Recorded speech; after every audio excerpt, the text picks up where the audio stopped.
스페인 남부 태양의 해안 크솔에서도 가장 눈부신 햇살이 쏟아지는 안달루시아 지방의 작은 해안 마을 알무예카르. 하얀 벽과 붉은 기와 지붕이 옹기종기 모여있는 마을에서 조금 떨어진 언덕 위 마르셀로의 집은 지중해의 푸른 물결을 말없이 내려다보고 있었다. 2년 전 그의 세상 전부였던 아내 소피아가 지병으로 세상을 떠난 후 이 집은 그에게 너무도 넓고 적막한 공간이 되어버렸다. 72회의 세월이 새겨진 그의 얼굴에는 깊은 외로움과 상실감이 그림자처럼 드리워져 있었다.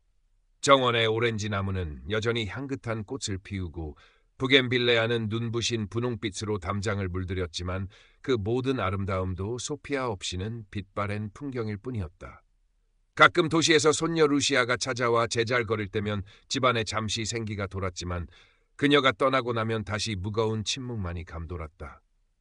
그러던 어느 날 루시아는 할아버지의 축 처진 어깨를 보다 못해 조심스레 말을 꺼냈다. 할아버지, 요즘 어르신들끼리 이야기 나누는 온라인 모임 같은 게 있대요. 심심하실 때 한번 들어가 보시는 건 어때요? 마르셀로는 손사래를 쳤다. 컴퓨터라니. 그에게는 너무도 낯설고 어려운 물건이었다. 하지만 밤마다 찾아오는 지독한 고독감과 루시아의 간곡한 권유에 못 이겨 그는 결국 낡은 컴퓨터 앞에 앉았다. 루시아가 적어준 주소를 더듬더듬 입력하고 서툰 손길로 회원 가입을 마쳤다.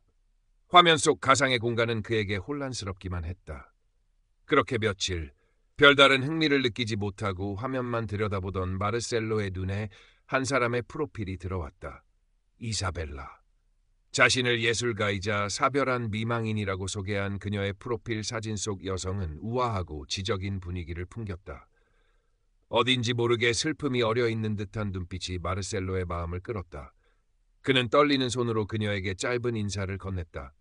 안녕하세요. 곧이어 답장이 왔다. 안녕하세요. 마르셀로 씨, 만나서 반가워요. 그렇게 마르셀로의 적막했던 일상에 작은 파문이 일기 시작했다.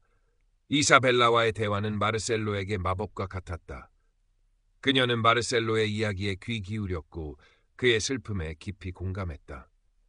소피아를 잃은 상실감을 누구에게도 제대로 털어놓지 못했던 마르셀로는 이사벨라에게만큼은 마음속 깊은 이야기를 꺼내놓을 수 있었다. 그녀의 따뜻한 위로와 다정한 말들은 메마른 그의 마음에 단비처럼 스며들었다. 매일 아침 눈을 뜨면 이사벨라에게서 온 메시지를 확인하는 것이 그의 첫 번째 일과가 되었고 밤에는 그녀와의 채팅으로 하루를 마무리했다. 때로는 음성 통화도 했다. 약간의 외국인 억양이 섞인 그녀의 차분하고 다정한 목소리는 마르셀로의 심장을 부드럽게 감쌌다. 이사벨라는 자신도 남편을 잃은 아픔이 있으며 예술가로서 홀로 작품 활동을 하며 외롭게 지낸다고 했다. 그녀는 마르셀로의 외로움을 누구보다 잘 이해하는 듯했고 그의 작은 취미나 일상의 소소한 이야기에도 진심으로 관심을 보였다. 마르셀로는 수십 년 만에 누군 깊은 정서적 교감을 나누고 있다는 사실에 가슴 벅찬 설렘을 느꼈다. 잊고 지냈던 삶의 활력이 샘솟는 것 같았다. 정원의 꽃들도 예전보다 더 아름답게 보였고 지중해의 햇살도 더욱 따스하게 느껴졌다. 어느덧 몇 주가 흘렀다. 이사벨라는 마르셀로에게 조심스럽게 자신의 감정을 고백했다. 마르셀로, 당신과 이야기하는 시간이 제게는 얼마나 큰 위안인지 몰라요. 어쩌면 당신을 사랑하게 된 것 같아요. 마르셀로는 자신의 귀를 의심했다.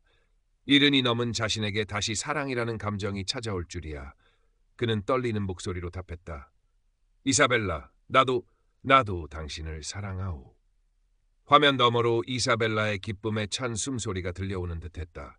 그들은 함께할 미래를 꿈꾸기 시작했다. 이사벨라는 언젠가 스페인으로 와서 마르셀로와 함께 살고 싶다고 했고 마르셀로는 그녀와 함께라면 남은 여생도 행복할 수 있을 것 같았다.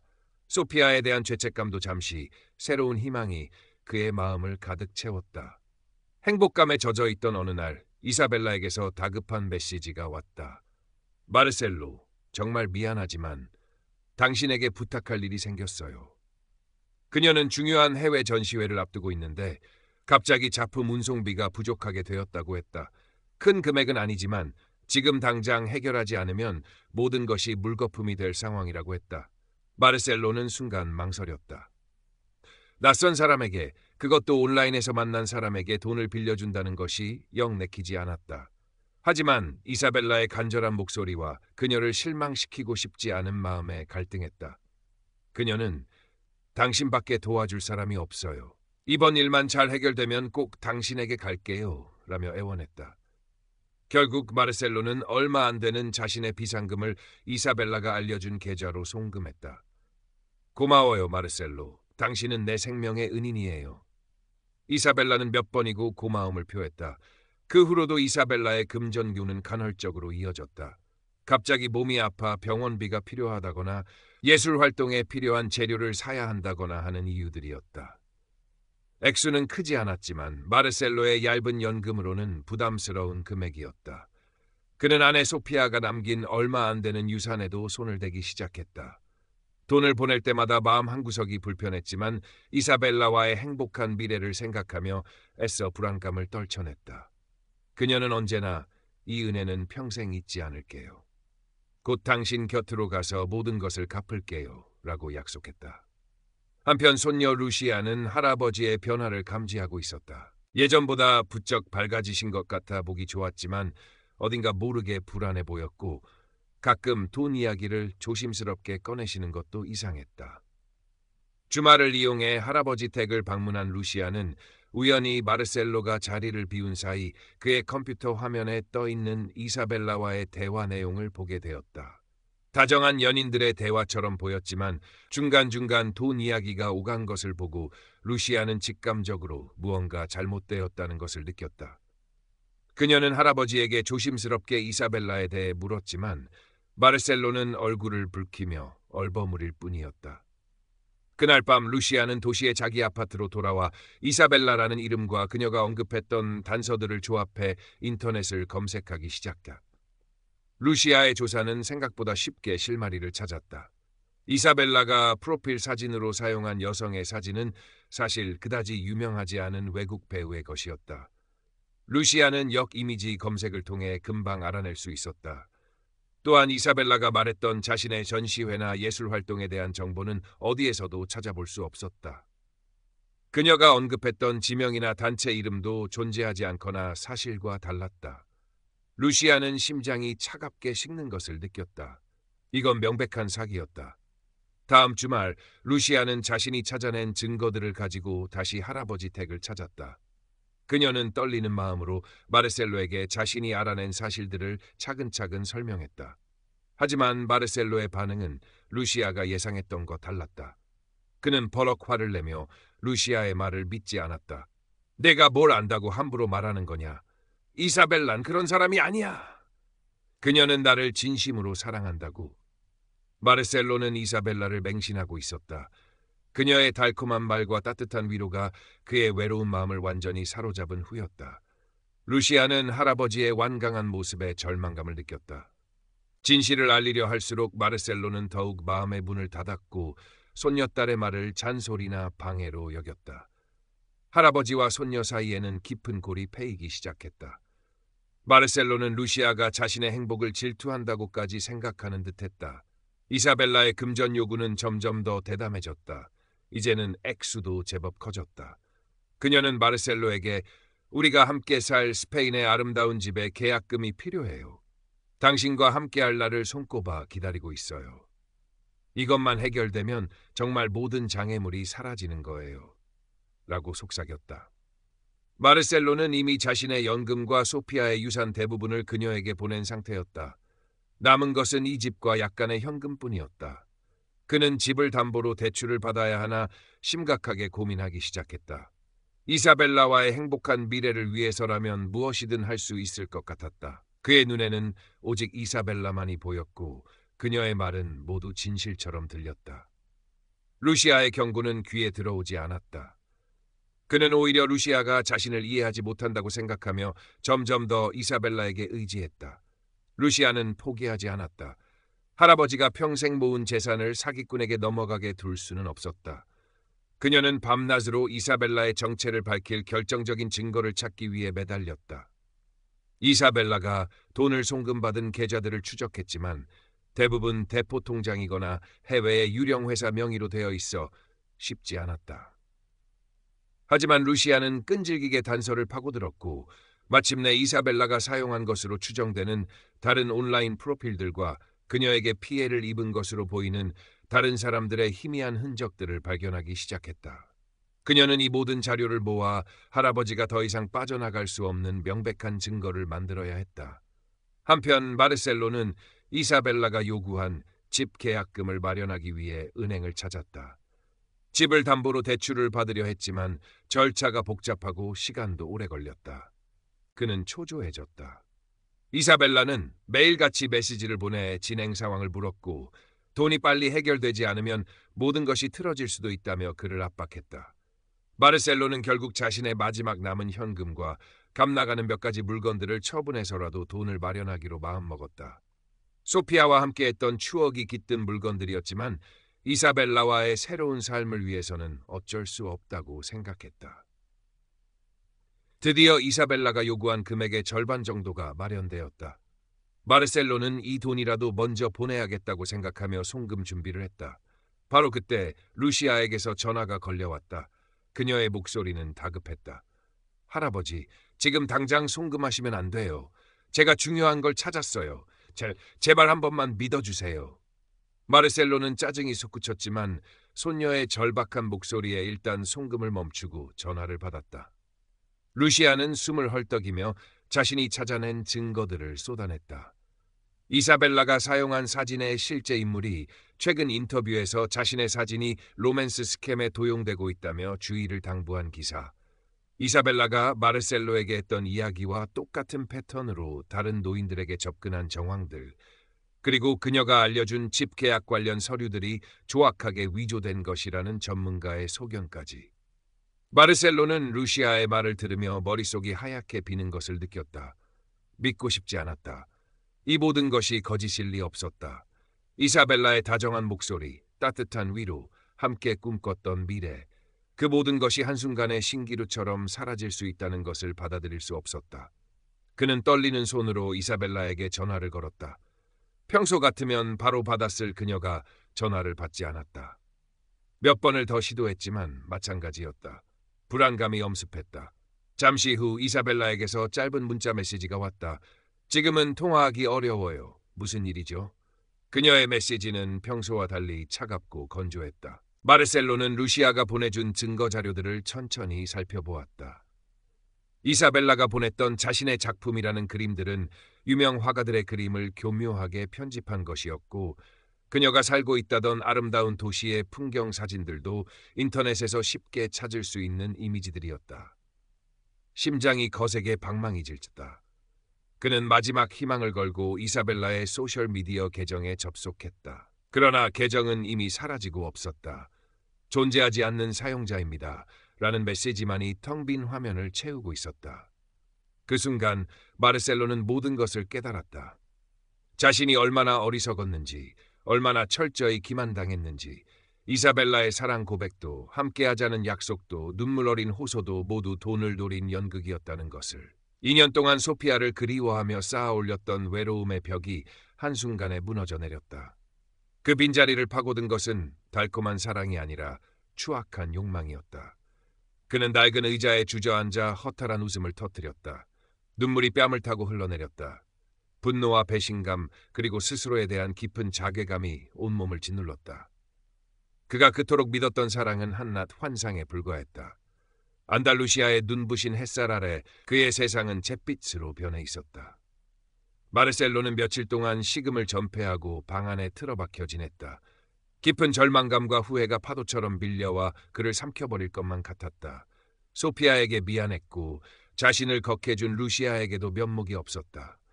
무엇보다 평생을 성실하게 살아온 자신이 이렇게 어리석은 사기에 휘말렸다는 사실을 용납할 수 없었다. 텅 빈 통장 잔고보다 더 아픈 것은 산산조각난 신뢰와 자존감이었다. 그는 자신이 세상에서 가장 하찮고 어리석은 늙은이가 된 것 같았다. 루시아는 할아버지 곁을 묵묵히 지켰다. 그녀는 할아버지를 다그치거나 비난하지 않았다. 그저 조용히 식사를 챙겨주고 말없이 등을 토닥여줄 뿐이었다. 그녀의 따뜻한 위로 속에서 마르셀로는 조금씩 현실을 받아들이기 시작했다. 루시아는 할아버지를 설득해 경찰에 사기 사실을 신고했다. 경찰은 친절하게 사건을 접수했지만 범인을 잡거나 돈을 돌려받기는 현실적으로 매우 어렵다는 말을 덧붙였다. 이사벨라가 사용한 계좌와 IP 주소는 모두 해외에 있었고 철저하게 신분을 위장했기 때문에 추적이 거의 불가능하다는 것이었다. 마르셀로는 마지막 남은 희망마저 사라지는 것을 느끼며 씁쓸하게 돌아섰다. 경제적 손실도 컸지만 그보다 더 큰 상처는 마음에 남았다. 사람에 대한 믿음이 깨져버렸고 다시 누군가에게 마음을 여는 것이 두려워졌다. 한동안 그는 깊은 우울증에 시달렸다. 밤에는 잠을 이루지 못했고 낮에는 멍하니 창밖만 바라보았다. 정원의 꽃들은 여전히 아름다웠지만 그의 눈에는 그저 무채색으로 보일 뿐이었다. 그는 자신이 사랑받을 자격이 없는 사람이라고, 외롭게 늙어가는 것이 당연한 벌이라고 생각했다. 시간이 약이라는 말은 더디게 실현되었다. 루시아는 주말마다 할아버지 댁을 찾았고 때로는 며칠씩 머물며 그를 보살폈다. 그녀는 할아버지에게 새로운 소일거리를 찾아주려 했었다. 함께 산책을 하거나 시장에 가서 장을 보거나 예전에 할아버지가 즐겨했던 목공일을 다시 시작해보자고 권하기도 했다. 마르셀로는 처음에는 모든 것이 귀찮고 무기력했지만 손녀의 지극정성에 조금씩 마음을 움직이기 시작했다. 어느 날 루시아는 마르셀로의 낡은 목공 도구들을 꺼내 먼지를 털어주었다. 할아버지, 예전에 저한테 만들어주셨던 작은 나무 오리 인형 아직도 간직하고 있어요. 할아버지 솜씨는 여전하실 거예요. 마르셀로는 먼지 쌓인 대패와 끌을 한참 동안 말없이 바라보았다. 소피아가 살아있을 때 그는 종종 그녀를 위해 작은 가구나 장식품을 만들곤 했다. 그 기억이 떠오르자 가슴 한구석이 아려왔다. 하지만 동시에 무언가를 다시 만들어보고 싶다는 작은 욕구가 마음속에서 꿈틀거렸다. 그는 아주 작은 것부터 시작했다. 낡은 의자를 수리하고 삐걱거리는 문짝을 고쳤다. 서툰 손길이었지만 나무를 만지고 톱질을 하는 동안에는 잠시나마 고통스러운 기억을 잊을 수 있었다. 루시아는 할아버지의 작은 변화에 진심으로 기뻐하며 응원했다. 마르셀로는 조금씩 예전의 자신을 되찾아가는 듯했다. 이사벨라의 그림자는 여전히 그의 마음 한구석에 남아있었지만 예전처럼 그를 압도하지는 못했다. 그는 자신이 겪었던 일을 통해 값비싼 교훈을 얻었다고 생각하기로 했다. 온라인 세상의 익명성과 위험성, 그리고 인간의 외로움을 파고드는 교묘한 속임수에 대해 뼈저리게 깨달았다. 마르셀로는 과거 자신이 소홀했던 마을 사람들과의 관계를 회복하려 조금씩 노력하기 시작했다. 아내 소피아가 떠난 후 그는 거의 모든 외부 활동을 중단하고 집안에만 틀어박혀 지냈었다. 하지만 루시아의 격려에 힘입어 그는 용기를 내어 마을 광장에 나가 오랜 친구들과 인사를 나누고 작은 카페에 앉아 그들의 이야기에 귀를 기울였다.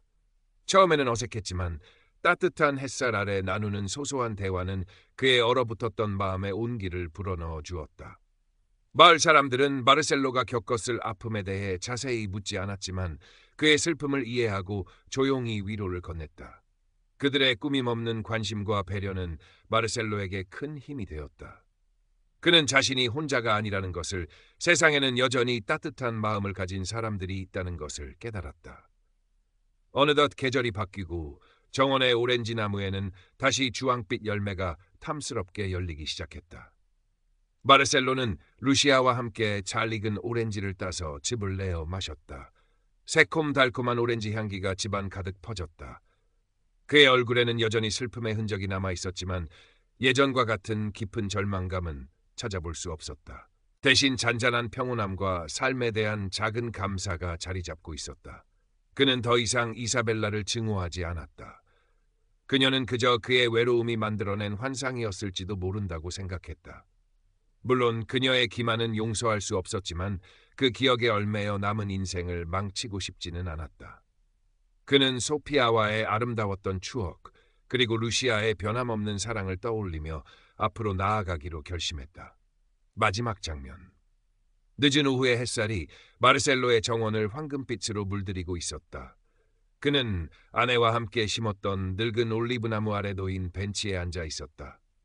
그의 옆에는 루시아가 가져온 따뜻한 차가 담긴 찻잔이 놓여 있었다. 마르셀로는 찻잔을 들어 한 모금 마셨다. 향긋한 허브향이 코끝을 간지럽혔다. 할아버지, 요즘 얼굴이 많이 좋아지셨어요. 루시아가 부드러운 미소와 함께 말했다. 마르셀로는 손녀를 바라보며 희미하게 웃었다. 다 내 덕분이다, 루시아. 네가 없었다면 난 아직도 어둠 속을 헤매고 있었을 게다. 아니에요, 할아버지. 할아버지가 스스로 이겨내신 거예요. 두 사람은 한동안 말없이 지중해의 수평선을 바라보았다. 잔잔한 파도 소리가 멀리서 들려왔다. 마르셀로의 마음은 잔잔한 바다처럼 평온했다. 완벽한 치유라고 할 수는 없었다. 마음 한구석에는 여전히 흉터처럼 남은 상처가 있었고 가끔씩 그날의 악몽이 떠오르기도 했다. 하지만 그는 더 이상 그 상처에 매몰되지 않았다. 그는 살아남았고 앞으로도 살아갈 것이다. 마르셀로는 문득 손때 묻은 목공 도구들을 떠올렸다. 내일은 루시아를 위해 작은 보석함이라도 하나 만들어 볼까 생각했다. 소피아가 좋아했던 부겐필레아 꽃잎을 말려 그 안에 넣어준다면 루시아도 분명 기뻐할 것이다. 그의 입가에 작은 미소가 떠올랐다. 삶은 여전히 계속되고 있었고 그 안에는 아직 만들어가야 할 작은 행복들이 남아있었다. 안달루시아의 태양은 여전히 따스했고 마르셀로는 그 햇살 아래 다시 한번 숨을 크게 내쉬었다. 절망의 끝에서 그는 아주 작은 희망의 씨앗을 발견한 것이었다. 그녀는 마르셀로에게 나의 태양, 나의 마지막 사랑과 같은 달콤한 애칭으로 불렀고 마르셀로는 그 말을 들을 때마다 가슴이 터질 듯한 기쁨을 느꼈다. 이사벨라의 첫 번째 금전 요구는 매우 교묘했다. 그녀는 며칠 동안 풀이 죽은 목소리로 마르셀로에게 자신의 고민을 털어놓았다. 마르셀로, 사실은 제 오랜 꿈이었던 자선 전시회를 열 기회가 생겼어요. 아프리카 아이들을 돕기 위한 전시회인데 갑자기 후원사의 사정이 어려워져서 예산이 조금 부족하게 되었어요. 정말 속상해요. 아이들과의 약속을 지키지 못할까봐 밤잠을 설친답니다. 그녀는 결코 직접적으로 돈을 요구하지 않았다. 그저 자신의 안타까운 상황을 하소연하며 마르셀로의 동정심을 자극했다. 며칠 후 마르셀로가 먼저 내가 혹시 도울 일이 없을까요? 라고 묻자 그제야 이사벨라는 마르셀로, 당신은 정말 천사 같아요. 하지만 당신에게 부담을 주고 싶지는 않아요. 라며 한사코 사양하는 척했다. 마르셀로가 재차 돕고 싶다고 하자 그녀는 마지못해 정말 고마워요. 아주 작은 금액이라도 제게는 큰 힘이 될 거예요. 이 은혜는 평생 잊지 않을게요. 라며 계좌번호를 알려주었다. 마르셀로는 기꺼이 돈을 보냈고 이사벨라는 며칠 동안 그에게 감사 인사를 전하며 마치 그가 세상을 구한 영웅인 것처럼 치켜세웠다. 이후에도 그녀의 요구는 비슷한 방식으로 이루어졌다. 어머니가 갑자기 편찮으셔서 병원비가 필요한데 지금 당장 제가 가진 돈이 없네요. 제 작품을 탐내는 수집가가 나타났는데 작품을 안전하게 포장하고 운송하기 부족해요. 등등. 그녀는 언제나 절박한 상황을 연출했고 마르셀로의 죄책감과 보호 본능을 자극했다. 그녀는 마르셀로가 돈을 보내면 며칠간은 더욱 극진하게 그를 대했고 마치 모든 문제가 해결된 것처럼 행복해하는 모습을 보였다. 마르셀로는 자신이 이사벨라에게 꼭 필요한 존재가 되었다는 생각에 뿌듯함을 느꼈지만 동시에 통장 잔고가 줄어드는 것을 보며 마음 한구석에서는 불안감이 고개를 들기도 했다. 하지만 이사벨라의 달콤한 말과 애정 공세는 그런 불안감을 금세 잊게 만들었다. 루시아가 할아버지의 컴퓨터에서 이사벨라와의 대화 내용을 처음 발견했을 때 그녀는 단순한 로맨스를 넘어선 무언가를 직감했다. 할아버지가 누군가와 사랑에 빠지는 것은 좋은 일일 수도 있지만 대화 곳곳에 등장하는 돈 이야기는 명백한 위험 신호였다. 루시아는 할아버지에게 상처를 주지 않으면서 이 문제를 어떻게 해결해야 할지 고민했다. 그녀는 일단 할아버지 몰래 이사벨라의 프로필과 그녀가 언급한 정보들을 하나씩 검색하기 시작했다. 그녀가 다니는 대학의 미디어학과 친구들에게 조언을 구하기도 하고 온라인 사기 관련 자료들을 샅샅이 뒤졌다. 이사벨라가 보낸 프로필 사진 속 여성은 분명 매력적이었지만 어딘가 전문 모델이나 배우처럼 꾸며진 느낌이었다. 루시아는 다양한 검색 엔진과 이미지 분석 도구를 사용해 사진의 출처를 추적했다. 마침내 그녀는 그 사진이 몇 년 전 한 패션 잡지에 실렸던 그다지 유명하지 않은 동유럽 모델의 사진임을 알아냈다. 심장이 쿵 내려앉았다. 이사벨라가 자신의 사진이라고 보낸 다른 일상적인 모습의 사진들도 마찬가지였다. 대부분 인터넷에서 떠도는 일반인들의 사진이거나 다른 사람의 소셜미디어에서 불법으로 가져온 것들이었다. 루시아는 이 사실을 할아버지에게 어떻게 알려야 할지 막막했다. 할아버지는 이미 이사벨라에게 깊이 빠져 있었고 어설픈 증거로는 오히려 반감만 살 것이 뻔했다. 그녀는 더욱 확실한 증거를 찾아야 했다. 이사벨라가 말한 자신의 예술가로서의 경력, 자선 활동 등도 모두 허구일 가능성이 높았다.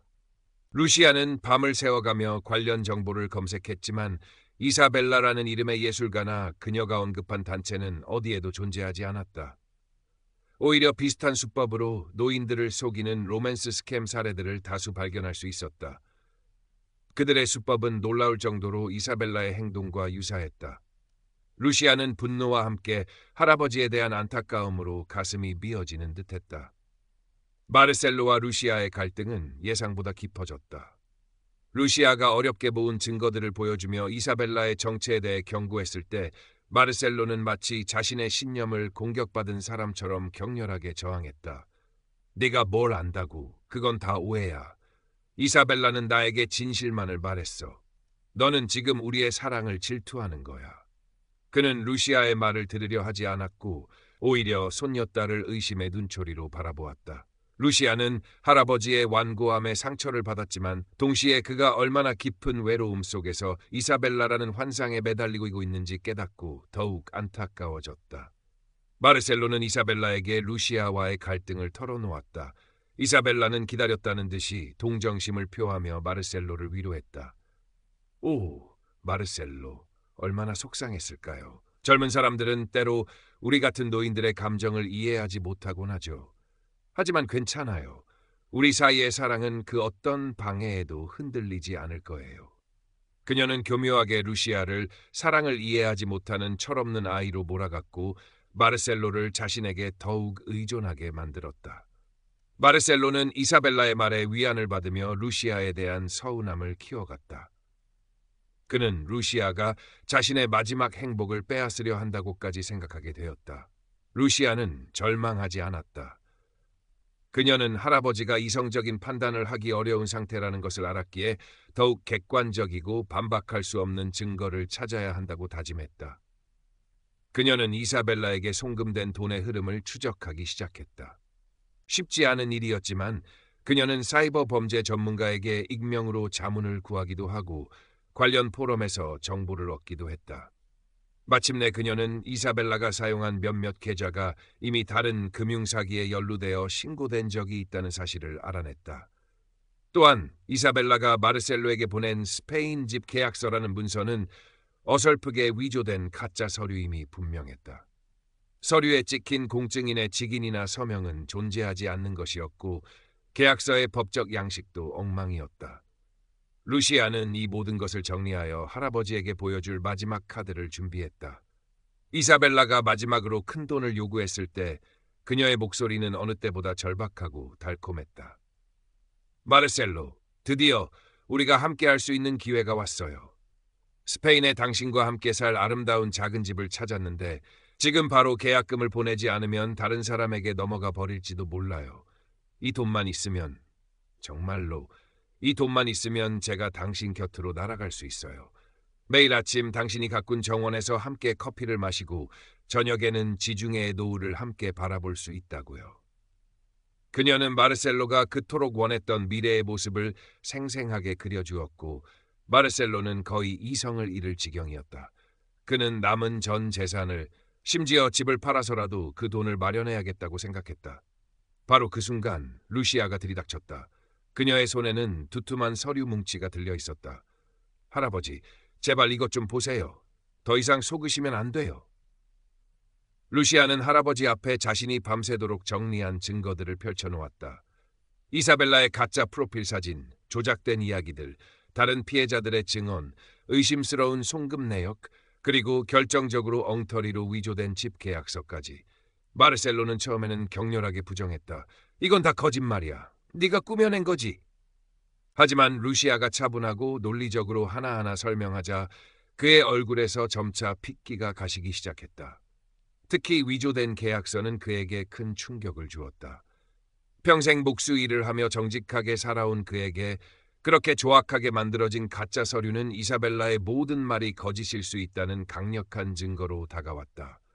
그는 떨리는 손으로 이사벨라에게 전화를 걸었다. 신호는 갔지만 아무도 받지 않았다. 잠시 후 이사벨라에게서 온 메시지는 단 한 줄이었다. 지금 바빠요. 나중에 연락할게요. 그녀의 목소리 대신 차가운 문자를 본 순간 마르셀로의 마음속에 쌓여있던 믿음의 탑이 와르르 무너져 내리기 시작했다. 그는 루시아가 내민 증거들을 다시 한번 천천히 읽어보았다. 모든 것이 너무나 명백했다. 자신이 얼마나 어리석은 꿈을 꾸었던가. 그때 루시아가 마지막 결정타를 날렸다. 그녀는 이사벨라가 보낸 사진 속 자신이 살고 있다는 아름다운 별장이 사실은 유명 관광지의 홍보 사진임을 보여주는 웹사이트 화면을 띄웠다. 심지어 그 별장은 현재 박물관으로 사용되고 있었다. 마르셀로는 더 이상 아무 말도 할 수 없었다. 그의 눈에서 뜨거운 눈물이 솟구쳤다. 그것은 분노의 눈물이자 절망의 눈물이었고 스스로에 대한 한없는 연민의 눈물이었다. 그는 소파에 힘없이 주저앉았다.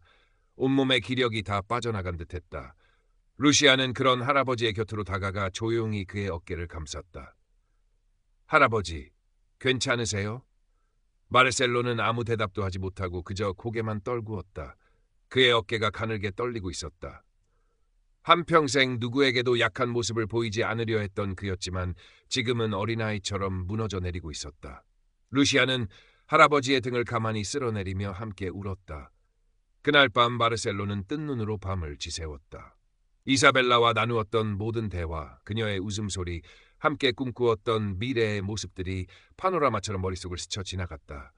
그 모든 것이 거짓이었다는 사실은 그의 심장을 갈갈이 찢어놓는 듯했다. 그는 자신이 얼마나 외로웠으면, 얼마나 사랑에 굶주렸으면 그런 허황된 속임수에 넘어갔을까 자책했다. 소피아에 대한 그리움이 사무치게 밀려왔다. 그녀가 살아있었다면 결코 이런 일은 없었을 것이다.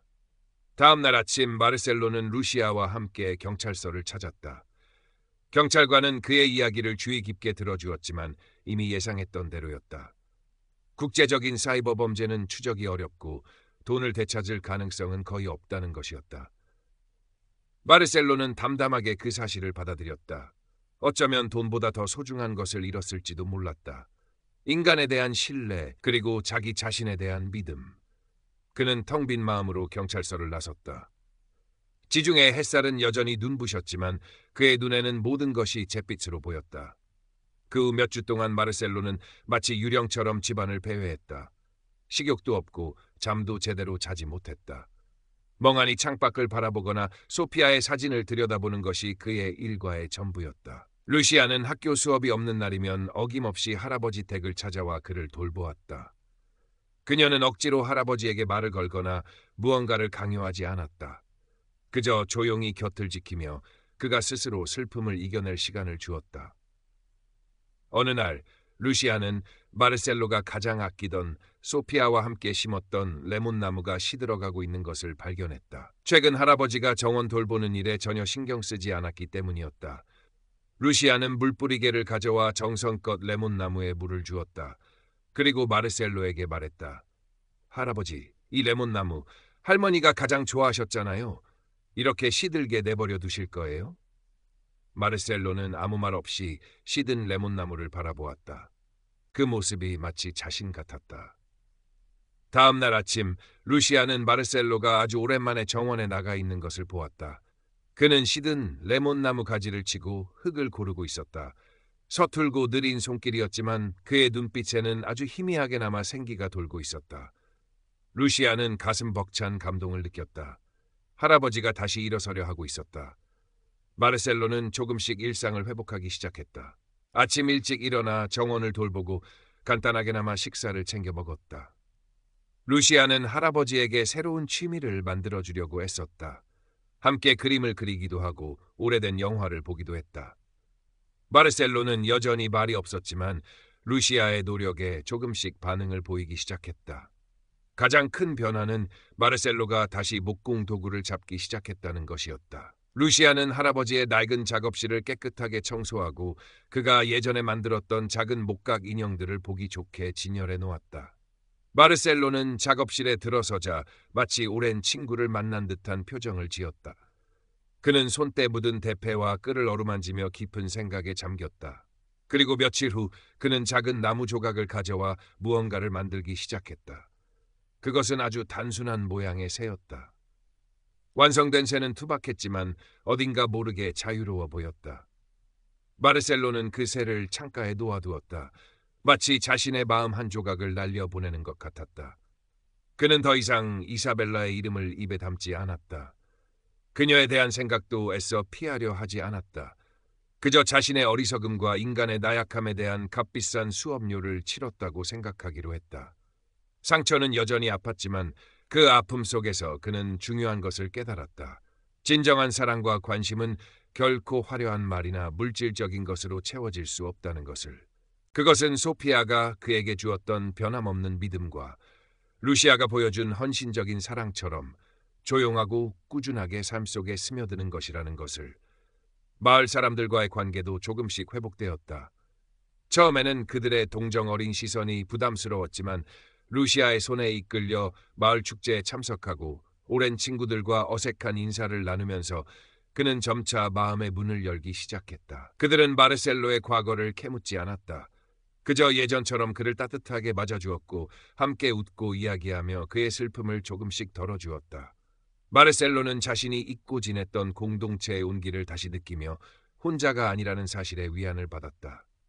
어느덧 시간은 흘러 이듬해 봄이 찾아왔다. 마르셀로의 정원에는 다시 생기가 넘실거렸다. 시들었던 레몬 나무는 노란 꽃을 피웠고 오렌지 나무에는 탐스러운 열매가 주렁주렁 매달렸다. 부겐빌레아는 여전히 정열적인 분홍빛으로 담장을 수놓았고 마르셀로가 새로 심은 허브들은 향긋한 내음을 풍겼다. 그의 얼굴에도 조금씩 웃음이 돌아오기 시작했다. 깊게 패였던 주름은 여전했지만 그늘졌던 눈빛에는 다시 온화한 빛이 감돌았다. 그는 이제 매일 아침 작업실로 향했다. 나무를 깎고 다듬는 일에 몰두하는 동안 그는 마음의 평화를 찾았다. 그는 더 이상 복잡하고 화려한 것을 만들려 하지 않았다. 그저 단순하고 소박한 것들, 나무의 결을 살린 작은 소품들이나 동물 모양의 인형들을 만들었다. 그리고 그것들을 마을 시장에 내다 팔거나 이웃들에게 선물로 나누어 주었다. 사람들은 그의 작품을 좋아했고 마르셀로는 그들의 칭찬과 감사 속에서 작은 기쁨을 느꼈다. 루시아는 여전히 주말마다 할아버지를 찾아왔다. 두 사람은 함께 정원을 가꾸고 차를 마시며 이야기를 나누었다. 이사벨라 사건은 이제 그들 사이에서 금기어가 아니었다. 때로는 마르셀로가 먼저 그 당시 자신의 어리석었던 행동에 대해 털어놓기도 했고 루시아는 조용히 들어주며 그를 위로했다. 상처는 완전히 아물지 않았지만 그들은 함께 그 상처를 보듬고 있었다. 어느 화창한 일요일 오후 마르셀로는 루시아를 위해 특별한 선물을 준비했다. 그가 며칠 동안 정성껏 만든 작은 나무 보석함이었다. 보석함 표면에는 소피아가 좋아했던 올리브 나뭇잎 문양이 섬세하게 새겨져 있었다. 루시아, 이건 너에게 주는 선물이다. 마르셀로가 조금은 쑥스러운 듯 보석함을 내밀었다. 루시아는 감동한 표정으로 보석함을 받아들였다. 할아버지, 정말 아름다워요. 고맙습니다. 그녀는 보석함을 열어보았다. 그 안에는 마르셀로가 직접 말린 작은 부겐빌레아 꽃잎 몇 장이 들어있었다. 루시아의 눈가에 이슬이 맺혔다. 마르셀로는 손녀의 젖은 눈가를 보며 부드럽게 미소 지었다. 내 할머니가 부겐빌레아를 참 좋아했지. 아마 하늘에서도 기뻐할 게다.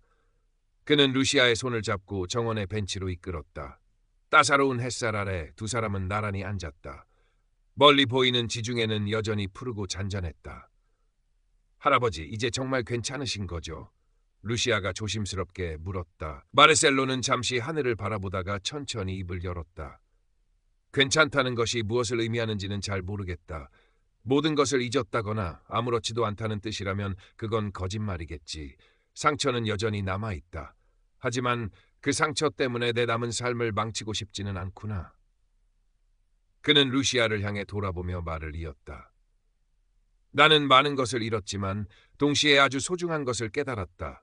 진정한 사랑은 결코 나를 속이거나 이용하지 않는다는 것을, 그리고 내 곁에는 너처럼 나를 아껴주는 사람이 있다는 것을 말이다. 그의 목소리는 담담했지만 그 안에는 깊은 성찰과 감사가 담겨 있다. 루시아는 할아버지의 손을 꼭 잡았다. 두 사람 사이에는 더 이상 어떤 말도 필요하지 않았다. 그들은 서로의 온기를 느끼며 한동안 말없이 앉아 있었다. 정원에는 새소리가 지저귀고 바람결에 실려 꽃향기가 감돌았다. 마르셀로는 눈을 감고 그 모든 평화로움을 가슴 깊이 새겼다. 그날 이후 마르셀로는 예전처럼 완전히 활기찬 모습으로 돌아가지는 못했다. 그는 여전히 조용하고 과묵했지만 그의 내면에는 이전에는 없었던 단단함과 평온함이 자리 잡고 있었다. 그는 더 이상 과거의 악몽에 시달리지 않았고 미래에 대한 막연한 불안감도 느끼지 않았다. 그저 오늘 하루, 지금 이 순간에 충실하며 살아가기로 했다. 작은 기쁨들을 소중히 여기고 주변 사람들에게 감사하며. 그의 작업실에는 그가 만든 소박한 나무 작품들이 하나둘씩 늘어갔다. 나무새, 물고기, 꽃, 그리고 소피아와 함께 살았던 이 집의 모형까지. 각각의 작품에는 그의 삶의 조각들과 희미한 추억들이 담겨 있었다. 그는 가끔 자신의 작품들을 가만히 들여다보며 생각에 잠기곤 했다. 인생이란 어쩌면 이 나무 조각들처럼 크고 작은 상처와 옹이들을 간직한 채 그럼에도 불구하고 자신만의 아름다운 결을 만들어가는 과정일지도 모른다고. 알무예카르의 태양은 변함없이 떠오르고 지기를 반복했다. 마르셀로의 삶도 그렇게 흘러갔다. 때로는 잔잔하게, 때로는 작은 파문이 일기도 했지만 그는 더 이상 거친 풍랑에 휩쓸리지 않았다. 그의 마음속에는 아주 작지만 단단한 등대 하나가 세워져 있었기 때문이었다. 그것은 소피아와의 사랑, 루시아의 헌신, 그리고 스스로를 용서하고 다시 일어선 자신의 용기가 만들어낸 빛이었다. 어느덧 또 한 해가 저물어가는 겨울의 문턱, 마르셀로는 루시아와 함께 크리스마스 준비를 하고 있었다.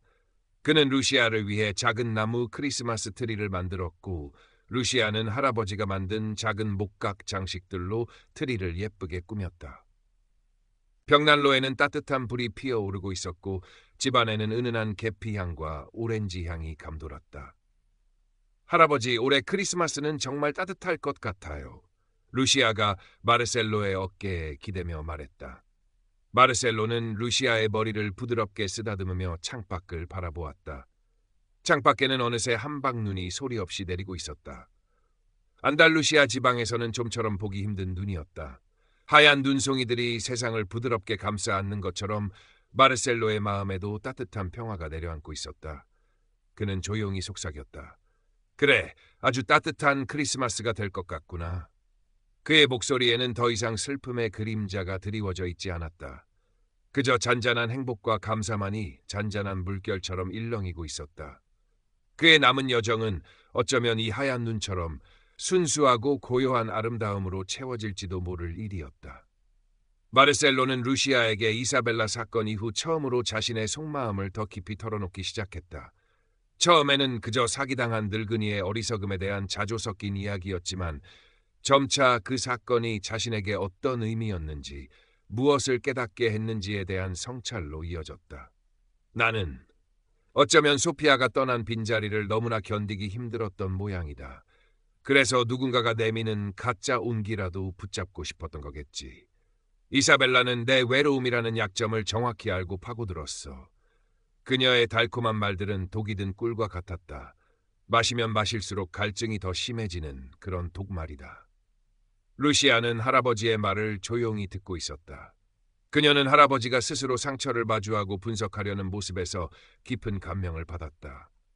하지만 루시아, 그 끔찍한 경험 속에서도 내가 배운 것이 있다면 그건 바로 진실한 관계의 소중함이다. 이사벨라가 보여준 거짓된 관심과 애정 공세는 결국 모래성과 같았지. 한순간에 무너져 내렸으니까. 하지만 네가 나에게 보여준 꾸준한 사랑과 염려는 마치 저 올리브나무처럼 굳건하게 내 곁을 지켜주었단다.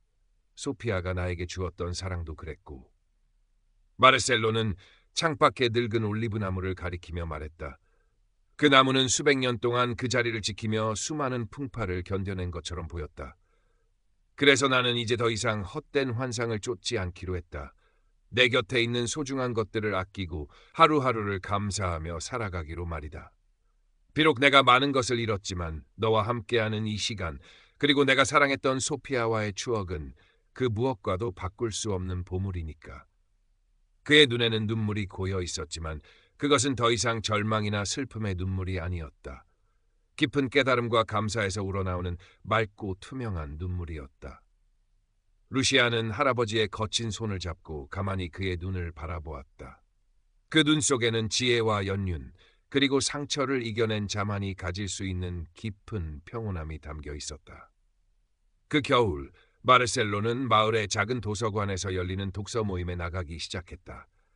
처음에는 어색했지만 다양한 연령대의 사람들과 책에 대한 이야기를 나누는 것은 그에게 새로운 즐거움을 선사했다. 그는 자신이 잊고 지냈던 지적 호기심을 다시 발견했고 다른 사람들의 생각과 경험을 통해 세상을 보는 시야도 넓어졌다.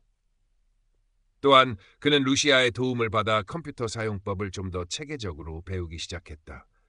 예전처럼 온라인 커뮤니티에 빠져들지는 않았지만 손녀와 이메일을 주고받거나 필요한 정보를 검색하는 정도는 할 수 있게 되었다.